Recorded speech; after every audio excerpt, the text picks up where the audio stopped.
Yeah, like I say, I'm going to give a completely non-technical presentation. And in fact, I don't know if I've given a proper presentation about the stuff that I do in London before. So it's just when Jenny asked me to present, it was kind of a surprise because I do so many projects, but actually I just support other people in the projects that they do. And so often, if there's a presentation to be done, I get somebody else that I'm working with to do. So it's easy for me to talk about all my projects together at once. But I'll just go through a bunch of stuff that I've been working on. Like I say, I'm kind of a general sort of girl about town with the media art stuff and just do a lot of projects. I work freelance right now, so I'm just always doing different things. So I'll just explain some of the things that I work on and go into some more detail. So this exhibition I did in October. It's called The Click, and I'm a curator and a producer, basically. So this one I took more of a curator role and just brought these artists together, beige and paper rad, and did an exhibition of some work that I really liked.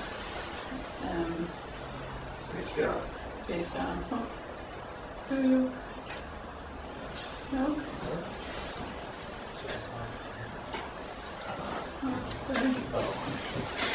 Click on it. There we go. Okay, so these guys all make, oh, if you, I might as well tell you that. I'm looking here, look at the person I'm looking at is Paul. That's his video and Paul's in this show. And yeah, so beige and paper rad make these crazy images. They're very graphical and make a lot of sort of kind of reminiscent 8-bit sort of really colorful hypercolor like prints and comics and memes and stuff like that. But beige make I think they first got known for making Nintendo hacks, which is something that Paul kind of came up with. So he yeah, they just hacked Nintendos to make all sorts of music and videos. I'm not going to go into this project too much in detail, but I'll just show you. This is a record that Paul and Beige made called the 8-bit construction set, which is all made with hacked Nintendos and Ataris, and also on the vinyl itself had some software that you could load up into an Atari. So I was really interested in I'm interested in games. I played a lot of video games when I was growing up. I'm interested in gaming in general, so I did a lot of work curating gaming shows. I did one in Toronto as well, and that's kind of what drew me to this stage work in gaming. But anyway, that was an event in October, and it was one of my favorite exhibitions that I've done. This is a picture of York. I took off someone's picture. It's kind of hard to see, but I also, with about 4 other people, I helped put on the Corcoran events, which usually happen every other month, but actually they're a bit sick right now, and we haven't been able to find presenters to come and present. So if you guys ever want to present at Corcoran, what it is the tagline is people doing strange things with electricity. So it's an international network, and the London one is actually the oldest one besides the one in New York. And the people who set it up were Saul, Albert, and Alice, and they're kind of the Dorkbot guys. So I'm not going to, I feel weird giving presentation about Dorkbot because it's their thing really in some ways, but they've since kind of stepped back a bit, and so me and Peter Greenman are trying to keep it going and try and curate and program people into doing more Dorkbot. So basically it happens usually at Limestone Hall, and people just talk about whatever kind of strange things with electricity that they're working on. I like this photo because there's a lot of regulars in this, James and Wojtek and Jag, and so there's quite a nice community of people that come out to the Dorkbot events, and Alex always describes it, it's usually between about 35 and 100 people. Alex always describes it as artists who want to be engineers and vice versa. So it's a really nice kind of crew, a nice community, and I really encourage anyone, if you ever have a project to present, like this one, which is that you can come and present it at Dorkbot. Usually it's like, traditionally it's more hardware-based work, but it's everything, really anything to do with software or anything just that you're working on. Usually the presentations tend to be quite technical, but also humorous and informal, and people just, it's a really nice crowd, really nice crowd. So yeah, the next one is happening on the 23rd of April, and there's some information on the Corcoran London site, and that'll be happening at Limehouse. But yeah, 23rd of April, so if you're interested in coming out and having a beer and seeing stuff like this, then come out. I'll try and talk about this project a bit more, but Judy talked about it in the morning, I think, a bit, but Corcoran. Corcoran is a project that Corcoran, this collective of programmers, started in, I think it was 2005 or something. It's a Linux distribution made by and for media artists. So yeah, they've been doing this distribution for quite a while, and I kind of started to become interested in what they were doing because of my work in media arts centers. Because I worked in a few media arts centers, we're always kind of looking for a distribution or a platform to run workshops on or to run in our labs, and there has never really been a complete one or one that's tailored for doing sort of workshops or media arts education. And so when I kind of got linked up with Tune and Corcoran and heard about Paradigm, to me, coming as an arts administrator and working in media art galleries, it really, I thought it was really exciting to have a whole, platform for free and open source software development that's made, like I say, by and for media artists. So it has like all the tools. The kind of funny bit is it has all the tools you kind of need to make sort of AV visuals, any sort of DJing, or make pure data music, or to do physical computing, so like interactive installation. It has collected all of the tools, or not all of the tools, but some really handy tools that you can use to make this kind of work on one platform. And another feature is that it runs as a live CD. So one of the problems that these guys are facing, and as working in media arts centers we're facing as well, is that when you go to a workshop, usually it takes at the beginning of a workshop, it'll take hours to get everyone's computers set up properly. If people bring their own laptops, it becomes all the technical issues become really difficult. And so this distribution is a live CD that you can just put into your computer, and it will run, and it won't overwrite your operating system. So you can keep your Windows, or you can keep your OS 10 if you want, and just use it for this workshop or for one workshop, and then at the end of the day, go home with it and play around with it some more. So the idea is that you send people home with the tools that you use in the workshop. So yeah, those are it. I mean, Corcoran is a project that predates me quite a lot, and it's quite interesting and complicated. It has a lot of rich history, and Tune talked a bit about this morning. I don't do justice to talk about as well, but the reason why I got involved with Corcoran is because just about a few months ago, I was able to secure some funding for Corcoran to do this project called Corcoran for Everyone. The idea is that Corcoran is really great. I recognize that Corcoran is a really awesome tool for people like me or people like media arts centers that want a platform that collects these tools together.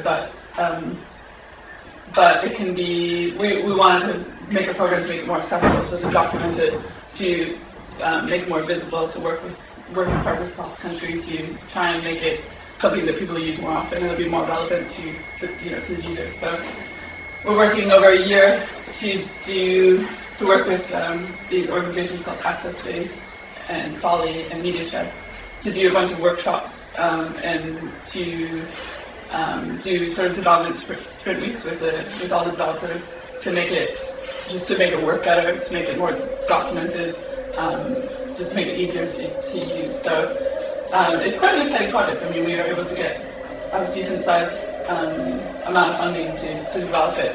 And for me, my role in that was that I saw that these guys were doing this amazing project that was so relevant to the work that a lot of media arts centers and media artists were doing across the country, but they were doing completely free and unfunded. And so I said, well, I think that the Arts Council has done this because it's totally relevant and interesting. So thankfully they funded it, and now we're going to kind of have a big Corcoran for Everyone program over the next year. So you should hear more about it. Hopefully, you'll hear more about Corcoran and can use it for the work that you do. I really encourage anybody who's working in media arts, or you're just getting started out and you want to use floss stuff, to really check out Pure Diamond, because it was made just for everyone in this room, basically. I mean, if you're interested in using floss tools to make art, then Pure Diamond is a distribution for you, or it should be anyway, and that's what we hope it'll be over the next year. So yes, if you're trying to choose a distribution. What is the time frame for it? How do you set it? For which? For the Pure Diamond. For the Pure Diamond for everyone. Well, this is a project we're doing over the next year. So we have a few. I mean, we're doing a development sprint at the end of April. We're doing another one in June, and we're going to do another one in the fall. So those will be times when all the developers will get together and take all the feedback from media art centers, from artists, from individuals, and try and implement it into the system and to document and things like that. Where can we look this up? Oh, well, we haven't made an announcement about it. This is actually the first time we publicly announced this Pure Diamond for Everyone project. So we need to publicly announce it. But how can people get involved? I guess if anyone wanted to get involved in sort of the Pure Diamond for Everyone project, then I would say, I mean, it's all about making it more accessible, and so really looking for input right now. So if you're interested in using Pure Diamond, now is the time really to start using it and to input back to us, because we'll actually be able to make those changes. One thing I should mention actually though is that Pure Diamond in the past, and maybe you could ask Chief about it later, but Pure Diamond in the past was based on Diabolic, and now we're moving over to a new platform based on Debian. So it's within the next, I don't know, hopefully within the next month or so, we'll have something to release that you can test that's based on it. The Pure Diamond system that you can download now will be a bit dated, so if you start using it now, then it's probably not actually ideal to use it right now, but if you use it when we release the new one and then start giving us feedback on the new system, then we can start implementing it and start documenting it and making it a really, really stable platform for people who want to use it in their media arts practice. So yeah, again, I stress it. I think it's a great distribution because it is. I mean, I can say that because I didn't make it, but I'm kind of involved with it. But I just think it's really, it's perfect for the kind. It's really needed, and these guys are making it. So yeah, that project is something that, like I said, I kind of recognized that they were doing something really interesting. They could have a lot wider reach than it did, with some help with some resources and funding, and just linking into different centers and trying to. So that was my role. I kind of spotted what they were working on and decided that I wanted to stick my nose in as well and get involved. So this one I'm not going to talk too much about, but I also do some work with the People Speak, who are kind of collective of artists, mostly Saul Albert and Mikey Weinko. And they do all sorts of crazy community media projects. And the one that I'm kind of most linked into is Directionless, which is open source peer-to-peer telephone help desk. So the idea is that you normally, if you wanted to dial a 118 service, or sometimes there's these text answering services, and you could call them across the town, and you're calling into a central database where they answer your questions or give you directional information. But what Directions is making that not one way, but actually peer-to-peer. So when you call this number, you'll be connected to somebody else, another user of the service, who might be at their computer. So they've defined a time when they're going to be at their computer during the day, or when they're at work, they're going to be at their computer, and so they're willing to receive calls. And so you can call and ask something like, where's the closest catch point to Kingston Road and Old Street, or you can ask something like, do animals have anal sex? And either it's any kind of informational service that you could find. But yeah, usually these are paid and they come to a central database. And so the idea is that it's not only about getting information and also like local information, because somebody who lives at Old Street and Kingston Road might have a breadth of local knowledge. But also, not having to pay for these services and just making it more of a community felt of making these kinds of phone calls. That's the number to call? No, sorry, don't write down the number. Because this is just supposed to be launched. It should be launched within the next week, actually. We had an older version and we just got some money to develop it through the London Development Agency. So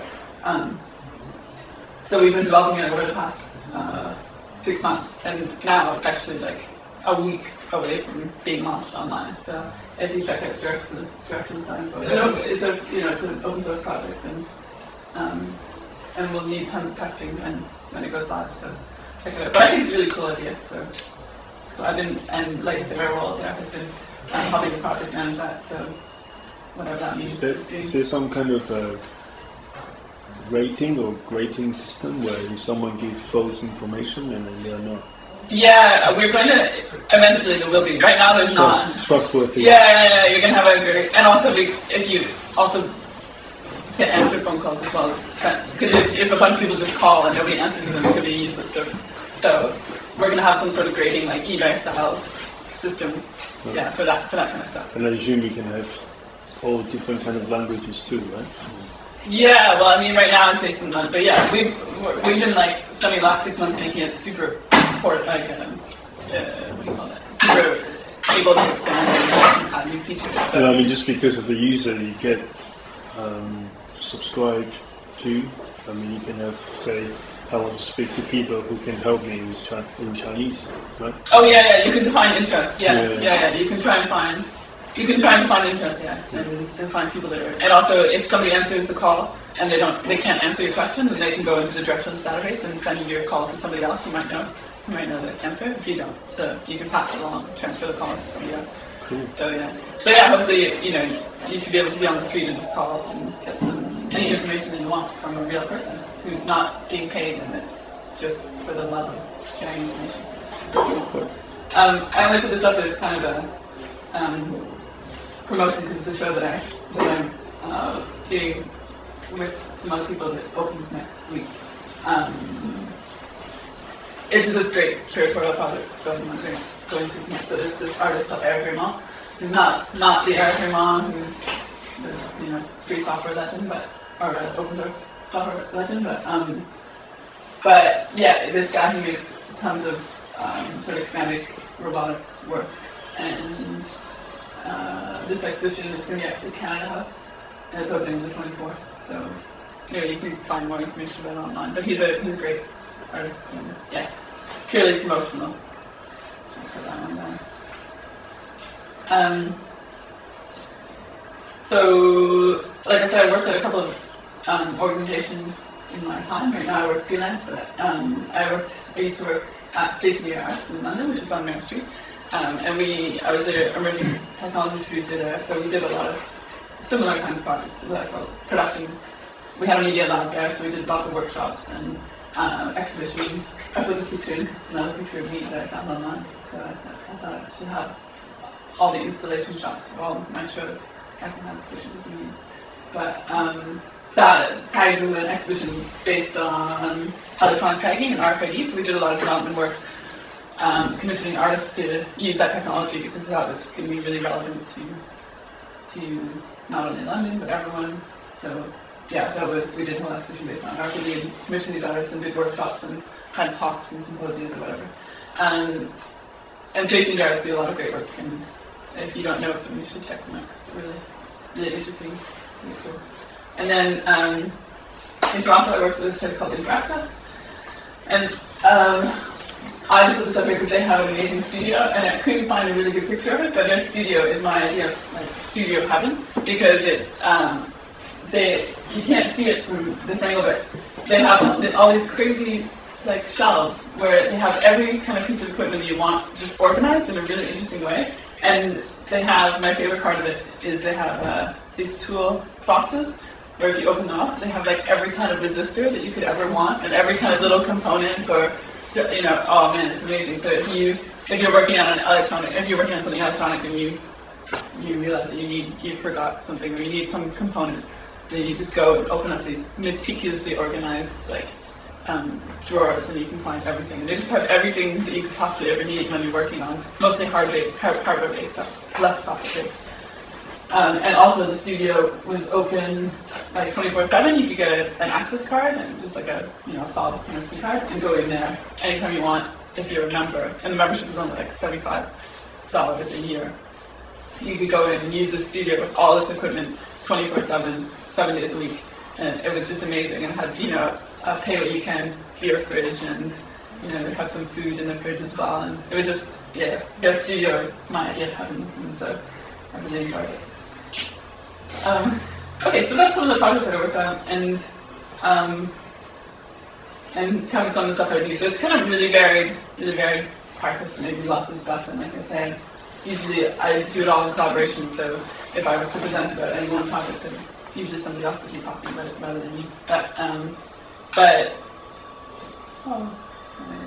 So these are the things in common with most of these projects, and my role in them are, first of all, that they have friendly vibes. So I usually only do projects with people who I know and get along with, and that I'm going to enjoy working with. Not exclusively, like it's not. Usually sometimes I'll meet people because I really like their work. I really like what they're doing, and so I kind of start working with them and become friends with them. But generally, all the projects that I do have been based on or built out of this kind of, you meet somebody, they're doing something really cool, and you actually just get along with them really well, and you want to support the work that they're doing, and so you do a project based on that. And I think that's a really good way of working, and I really like working that way, and that's how I've met, people in this room, and just by being friends. And for example, my role in Open Lab is I'm just a lurker with Open Lab. I don't really do too much, but I just enjoy hanging out with people, and friendly vibes, and all of the projects that I do are generally built on that, like working with people you like. And second, that I generally tend to be engaged with the production of the technology. So I think as a curator or producer, it's really important to really know what the technology is that you're working with, because then you can bring out aspects of it that are interesting that you wouldn't have been able to otherwise. So to me, that's a really important part of my practice. That I'm more interested in producing and production and workshops and studios rather than wet box galleries, and that's the way I'm trying to define my practice, by either being involved in those aspects. Like Pure Diamond, for example, is it's a very producer and production focused thing, and less of just putting on exhibitions of completed work. So and I try and I'm trying to use Pure Diamond now that I'm being involved with it. And like I said, I was into gaming. I did a lot of playing video games growing up, and that's why I was interested in kind of data work. And so it's just being involved with the technology just really lets you bring out aspects of it that you. So in order to have friendly vibes and also be engaged with technology, then I think for somebody like me who's not a geek, I think that it's important to be friends with geeks, and because you can develop more interesting projects. So here's some tips, I guess, for people like me who aren't programmers but who really enjoy what programmers and what geeks are doing. How to get kind of on their good side, and not just for your benefit, but for their benefit as well. Just how to forge those kind of relationships with geeks. And so, because it's really surprisingly hard. I mean, some people find it really hard. I think if you're not a geek and you're not working with computers, people find it sometimes difficult to forge that connection. They just don't understand geeks. And anyway, so and geeks don't understand them, and don't trust producers and curators. And so here's some tips. So the first one is no, I'm not fixing a computer, and that's a t-shirt that Rob has actually, and that's what I was thinking. But I get an unbelievable amount of people approaching me and asking me, like artists who don't work with technology, and saying, I have this really brilliant idea. Can you find somebody who will do it for me, or who will I don't know how to implement technology. Can you find somebody to do the technology for me? And I'm always really wary of giving them, Shu's number or something, because then they'll get 10 million phone calls from artists that have these, great ideas that they think that Shu wants to work on for free because they're just such great ideas. I just get a lot of people asking me that, a lot of artists, especially that don't work with technology, asking me that to hook them up with technicians, and I think that it's really important just not to realize that, you know, the geeks have their own interests and they're working on their own projects, and you know, they're usually not that interested in just being technicians for people. So they have to be collaboration. Unless there's money. Oh yeah, unless there's money, yeah. You either pay them well or you know, have a collaboration. But usually, if you have an idea, it's a bit presumptuous to just think that it's such a good idea that a bunch of geeks are going to want to work on it for you. Both is best. What's that? Both is best. Both is Yeah, collaboration. Oh yeah, money collaboration. Yeah. So yeah, I mean, it seems like an obvious thing, but you'd be surprised at the amount of people I get who ask me to give them somebody's number to help them do something. We're all grateful. I'm very protective of my geek circle. I try not to. But when somebody does ask me, that's another role that I kind of play. That when somebody does ask me about, you know, they're working on a project, if it's, you know, got to do with something that I know somebody else is working on, then I can connect those people together. So sometimes it works out positively that somebody will come up with an idea that I actually think that somebody will be interested in, so you can connect them. But then take an interest in technical issues. So I kind of explained that already, but just in order to be friends with sort of geeks or tech people, I think it's just important to be interested in what they're working on, and not just like as a concept, but the actual workings of what they're doing. So, for example, Ross presentation, I didn't really understand all of it, but I was interested. I was paying attention to try and get the parts of it that might be relevant to the stuff that I'm doing, or to try and bring out aspects of it. So, I mean, it's easy just to walk into a presentation like that and say, oh, I don't understand what that is, or I don't understand what, you know, I don't work in Linux, so I don't understand stuff. But if you take an interest, you'll find that sometimes, even if you don't understand everything, maybe you'll start absorbing those things. Which leads on to having patience when you're learning. So that's like another thing about, you know, knowing lots of computers. Like, if you want it, it's like, don't be too keen that this information will come to you if you sort of start hanging around with people that are working on interesting tech projects. Then, you know, you're not going to learn all that stuff at once, and you're not going to learn automatically how to work, you know, maybe in Paradigm, and you're going to have issues and problems, and just to have patience, because you'll kind of start picking up little bits of tech knowledge here and there. And yeah, like yesterday, Toon sat down with me and showed me how to change the prompt on the terminal. But how to change something totally, it was totally stupid. but I just managed to catch him for it, and I learned actually a lot. That was probably the best tech session that I've had in ages, but it was just by coincidence that Toon happened to be there, and my ThinkPad was there, and he was very proud of the fact that he could change the prompt on his terminal. And so then he taught me how to change the prompt on my terminal, and in through that process, I learned a bunch of stuff about working in terminal that I wouldn't have otherwise. So you'll pick it up, and just sometimes I find people can be really keen and like want to learn everything about everything all at once, and so really like tug on people's shoulders to help them to do stuff, and sometimes that's not really, I don't know, it's not, you just have patience.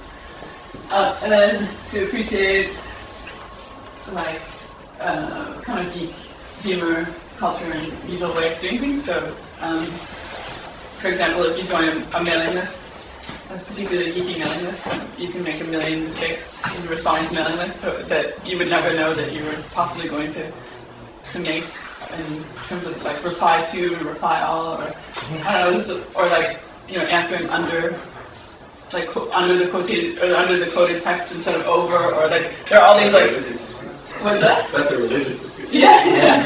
Like some mailing lists is one way, some mailing lists is the other way. Yeah. So there's all these like totally kind of stupid in a way, like just usual ways that people get used to doing things, and if you don't know them, then you know you can make mistakes, and but if you start to try and pick up on them, then people kind of understand. It's like speaking a different language and trying to use certain words that other people know. Like if you start kind of paying attention to these things, then you can kind of communicate better with people. Read FAQ first. Yeah, read FAQ. Fucking and stupid jokes, like I find that one of the best ways I've learned like tech stuff and the other ones to kind of hang out geeks is just by like trying to understand what jokes are funny. Like when I don't know, like because geeks will make jokes that I totally don't get, but then I'll ask somebody why it's funny. Or, I don't know. It's like if you see if you see a shirt that says like got root or whatever, like to somebody who doesn't know what root is, and they wouldn't necessarily get that that was the type of vegetable. Then you wouldn't, I don't know, you wouldn't think that that was funny. I mean, some jokes just aren't funny, but you can probably learn a lot about technology just by like kind of picking up on humorous stuff.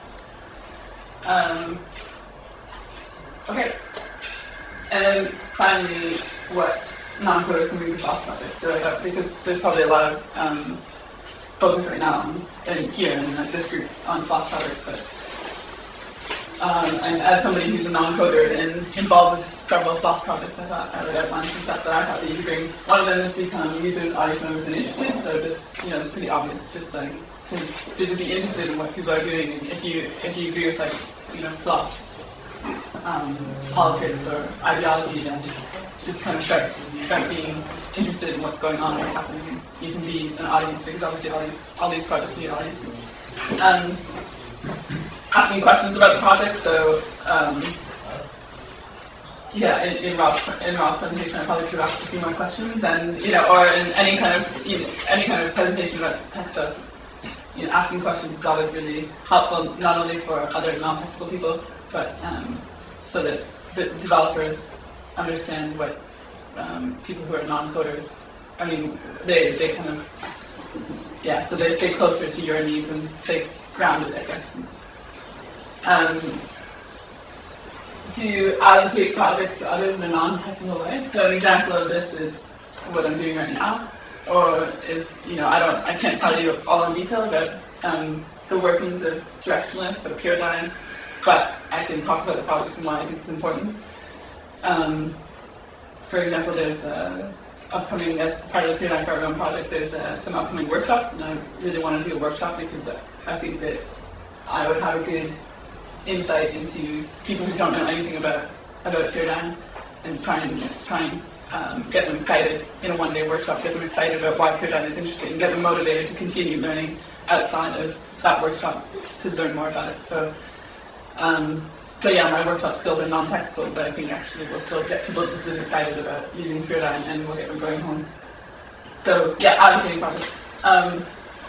Fundraising and marketing, I mean, these are really boring things, but the reason why I've been able to also be involved in a lot of these projects is because I'm really good at fundraising. and so, I mean, there's a whole debate about, whether your project should be funded or not. Corcoran is not funded, and it's made a conscious decision not to be funded, and I think it's better because of it. But sometimes projects need resources, and if you can find a way of helping them get resources, then you're going to be a total golden person to any project, or to most projects. I just developed the skill for fundraising, and that means that a lot of projects will want to have me on board. That's something. And then help community build. Again, it's like an example with Open Lab is that I don't really do much in Open Lab, but except for kind of look on the mailing list and kind of type in with jokes every so often, and to go to events and to talk to people, and building those kind of communities of people that are interested in similar things is really important as well. And I think that even if you don't know tech stuff, that you can help build communities around projects that you think are interesting. And documentation, which is one that, of course, always comes up, that's something that non-coders can bring to class projects. Do you look into the FLOSS lines for the Paradigm? I haven't. I mean, I've brought it. Yeah, I brought it up. We haven't really started doing a documentation yet, but I think in our script we will talk about FLOSS. But I was talking about this FLOSS Manuals project, which is like, it's an online. I went to the site that's FLOSS.net, yeah. It's an online site. But I mean, the basic thing is really that it becomes like a repository for documentation of FLOSS. Yeah. And so it would be really cool to have the Paradigm running as well. Yeah. Because I think the principle, also in regard to workshops anyway, to do workshops, you can actually just remix all the manuals there into those parts you want to have, and just output them as a PDF. Yeah. So you can actually, alongside the pure what is it, CD or DVD, you can actually also have a printed handout for what you're doing in the workshop, which can be prepared. Yeah. That I think Glossman is quite a nice tool. Yeah, I mean, floss documentation, there's a lot of, for everyone else, there's a lot of sort of formal ways of organizing your documentation, and that's one of them, is like, by man pages and by formal documentation you put online. And that stuff is really important. You can contribute to it. There's often like a certain way that you can do it in order to contribute. So maybe even that can seem intimidating for people sometimes if you're just a newbie and you don't understand the format for documentation, and so it's difficult for you maybe to feel like you can contribute to a documentation effort. But the other thing that you can do that I think is really important is to just like, if you just blog about it, if you have a blog and you start blogging about your experiences or posting to mailing lists about kind of bugs that you've encountered or ways you've gotten around them, or just like start talking. If you don't feel comfortable contributing to like really formal documentation projects, if you just start talking about your experience in other ways, then it will also get picked up, I think. Because usually when I do Google for something, usually I don't go to like the formal documentation sometimes. When I'm just starting out with a project, I'll just Google something or Google it. And oftentimes it'll just come up on someone's blog that they've like said, okay, well this is the way that I've gotten around something. So documentation, I think, is like, it's both this formal thing and you can do it in an informal way. So yeah. But with Corcoran in particular, we want to, documentation is obviously so important to making it accessible, and so linking it up to something like floss manuals. Yeah, for floss manuals, the kind of timeline is there's no question too simple to be asked. Yeah. Which I like a lot, this approach. Yeah. So that's kind of like the stuff that I do, and those are the projects that I work on, and the role that I have in those projects. I just thought I would share, like I say, some ways that if you're interested, which I didn't go in this presentation about why you should be interested necessarily in like getting involved in tech projects, but if you do have an interest in getting involved in technical projects, then I think, but you don't necessarily want to be a #1 coder, then I think that's how you do it. Well, does anyone, if you have questions about any of the projects, I can talk to you more about them, but it's hard to, go into far in depth about it.